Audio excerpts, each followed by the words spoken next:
Olá pessoal, bom dia. Para quem acordou agora, bom dia, 9 horas da manhã.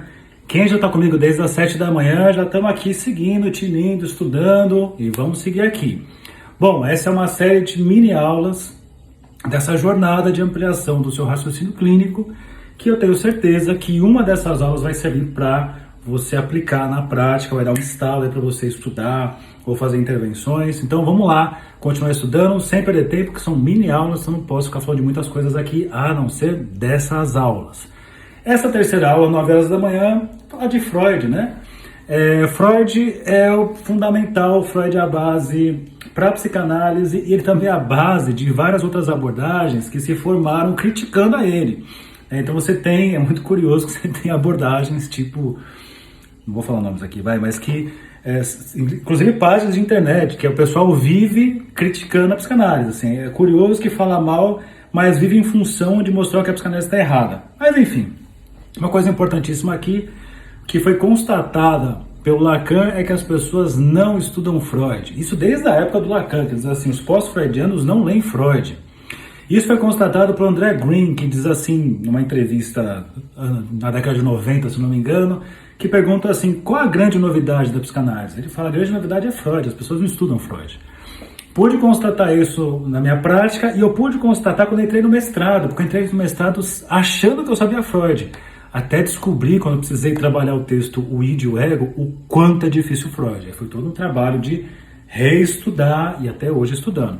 Pois bem, vou pegar alguns pontos que são bem legais de você trazer, extrair lições de Freud. Tem uma porção, tem diversos. Estudo sobre histeria, começaria bem por aí. Projeto com uma psicologia científica, um texto bem rudimentar, inicial do Freud, quer dizer, rudimentar no começo, né? Mas vamos começar com a interpretação dos sonhos, texto de 1900, que é muito importante porque o Freud, ele traz ali o modelo da segunda tópica. Então, você quer fazer média com alguém de que sabe Freud? Manda essa, capítulo 7 da interpretação dos sonhos. Por quê? Porque o Freud traz a segunda tópica. E o que é tão importante? Até então, por exemplo, nesse texto que eu comentei, né, dos rudimentos, né, que ele tenta explicar o psiquismo pela via do neurônio, do aparato cerebral.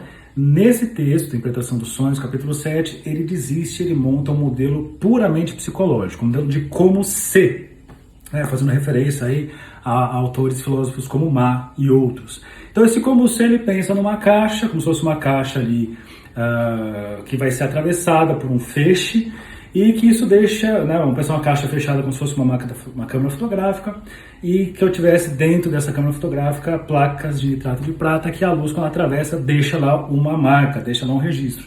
Ele vai pensar o psiquismo dessa maneira.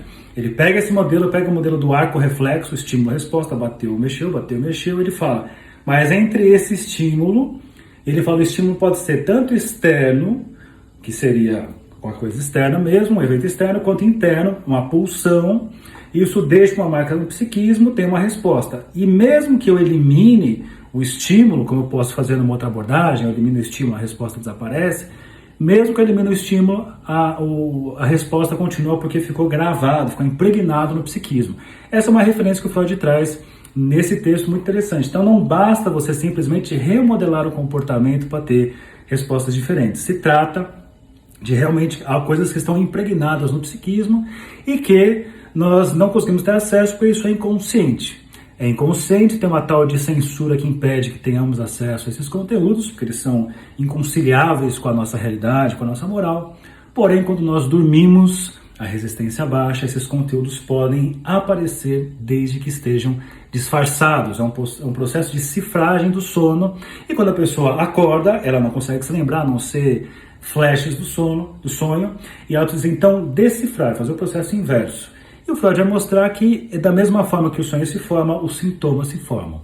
Um texto muito legal, em 1905, Freud traz ali os 3 ensaios sobre a teoria da sexualidade, em que ele vai dizer assim, a sexualidade já está presente na infância. Desde um bebê, como por exemplo o bebê sugando ali o seio da mãe, ele fala, enquanto ele suga, ele está buscando alimento, mas quando já passou a sua vontade de comer, ele continua pelo simples prazer no lábio. Ele fala, aí está o erotismo sexual. Não o sexual do sexo, mas o sexual do prazeroso, erótico. Então ele vai pensar que no nosso desenvolvimento passamos por várias fases de excitação corporal. A primeira delas é na boca, o bebê com a boca no seio da mãe, ou mamadeira, né? Todos os cuidados referentes a isso. Depois passa um outro momento, que é o controle dos esfíncteres, vai aparecer então a fase anal. Depois vem uma questão que se passa para a região genital, ter pipi, ou ter vagina, ou não ter pipi, etc., que o Freud vai chamar de fase fálica. Depois acontece o complexo de Édipo, a sexualidade da criança que adormece, na puberdade reaparece. Então, um texto que foi polêmico na época, até hoje, muita gente não consegue engolir essa história, né? Mas, claro, você tem que sair da concretude e pensar de formas, né, os desdobramentos que tem, que são textos de 1905, nós temos aí mais de 100 anos desse texto, precisamos pensar na clínica, pensar características de oralidade de uma pessoa, analidade, as questões do complexo de Édipo de uma pessoa, etc. Outro texto muito legal é você estudar a Introdução ao Narcisismo, 1914, então 1900, 1905, 1914, nesse texto Freud mostra que o narcisismo, que era algo considerado patológico, ele está presente em todas as pessoas ao longo do seu desenvolvimento. Ou seja, existe uma fase narcísica que o Freud diz, Sua Majestade o bebê, em que o eu é formado, a criança se reconhece numa imagem, na verdade a criança ela consegue se igualar ao desejo dos pais. Os pais, você aí, o seu pai, sua mãe não desejou você exatamente como você era quando você nasceu.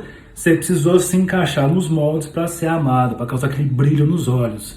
Então vivemos esse narcisismo e no complexo de Édipo abrimos mão desse narcisismo. Esse narcisismo, a gente pode pensar que o ego ele está preenchido de libido, cheio de libido, que é essa energia sexual. E aí então depois, quando acontece o complexo de Édipo, tem um esvaziamento do ego e investimento da libido nos objetos externos, nas outras pessoas, nas outras situações. Eu então me empobreço narcisicamente, amo uma outra pessoa. Essa outra pessoa, se tudo deu certo, me ama de volta e eu reavejo essa libido e volto a esse lugar narcísico, mas agora junto com outra pessoa. É um texto muito bonito, tem muitas coisas para tirar desse texto. Depois, uma outra data importante, 1920, que ele traz mais além do princípio do prazer. Então, Freud pensava que nós funcionamos, no nosso psiquismo, a partir do princípio do prazer. Buscamos situações de prazer, evitamos situações de desprazer. Até constatar, principalmente aí em 1920, tempos de Primeira Guerra Mundial, essa busca por sofrimento, essa busca pela destruição, a questão da guerra, os pacientes que tiveram traumas de guerra, que reviviam esse trauma constantemente. Pô, mas se foi traumático, por que é que revive? E aí o Freud faz uma reformulação e pensa numa tal de pulsão de destruição, que seria, no seu exercício, a pulsão de morte. Lembrando que Sabina Spielrein, que era lá, né, uma importante pensadora, ela, o Freud e Jung, ela já trazia essa ideia antes nos encontros de quarta-feira, que o Freud pega daí a sua ideia. Um outro texto muito importante é 1923, como eu falei no comecinho do vídeo, que é essa divisão do id, ego e superego. É um texto extremamente denso e é importantíssimo por vários motivos, mas o principal para pensar aqui no nosso pouco tempo de aula é que traz o modelo da segunda tópica. Então, se antes, lá na primeira tópica, eu tinha inconsciente, pré-consciente e consciente, eu não tinha falado disso, né? Bom, quando eu falei daquela caixinha lá, o que está lá dentro é inconsciente, onde está a censura é o limite para o pré-consciente, o que está consciente é aquilo que eu posso acessar. Essa é a primeira tópica. Segunda tópica, eu tenho agora id, ego, superego. Id, a parte mais impulsiva e primitiva da personalidade. O superego, a parte das proibições, idealizações, né? O que te proíbe ou diz que você tem que fazer tal coisa, seja dessa forma. E o ego, que fica no meio de tudo isso, é um grande conciliador. Agora, quando ele lança a segunda tópica, ela não elimina a primeira, né? Porque a primeira, inconsciente, pré-consciente, consciente, ela continua fazendo parte na segunda. Então eu tenho no id, ele é totalmente inconsciente, beleza. Mas no ego, por exemplo, ele é consciente, mas tem porções que são inconscientes. Lembra das 7 da manhã? Porções inconscientes, mecanismo de defesa. E por aí vai. Então é isso, se você quiser saber mais... e além de tudo isso, claro, o Freud ele tem vários casos clínicos em que ele vai passar, né, ali nesses vários anos, mostrando como é a sua teoria colocada em prática. Agora sim.